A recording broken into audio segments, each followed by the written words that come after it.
அரக்கோணம் அடுத்த பெருமாள் ராஜபேட்டை கிராமத்தில் அமைந்துள்ள திரௌபதி அம்மன் கோவில் அக்னி வசந்த விழாவில் ஆண்கள், பெண்கள், சிறுவர், சிறுமியர் என 1200 பக்தர்கள் அழகு குத்தியும் பூங்கரகம் எடுத்தும் தீ மிதித்து தங்களது நேர்த்திக்கடனை செலுத்தினர்.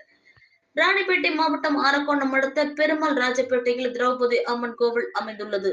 இங்கு 79ஆம் ஆண்டு அக்னி வசந்த விழா கடந்த 6ஆம் தேதி பாரத கொடியேற்றத்துடன் தொடங்கியது. அதைத் தொடர்ந்து தினமும் மகாபாரத சொற்பொழிவு நடந்தது.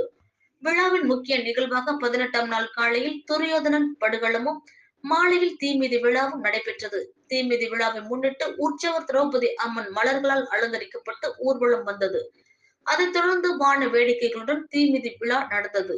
இதில் பூங்கரகம் மற்றும் வாயில் 6 அடி நீளத்துக்கு அழகு குத்தியபடி கோவிந்தா முழக்கத்துடன் பக்தர்கள் தீ மிதித்து தங்களது நேர்த்திக்கடனை செலுத்தினர்.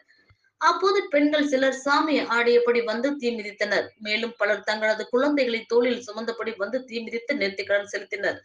தீமிதி விழாவில் பெருமாள் ராஜபேட்டை, மிட்டப்பேட்டை, மங்களாபுரம் உள்ளிட்ட சுற்றுவட்டார கிராமங்களைச் சேர்ந்த ஆண்கள், பெண்கள், சிறுவர், சிறுமியர் என 1200 பக்தர்கள் தீ மிதித்து திரௌபதி அம்மனை வழிபட்டனர்.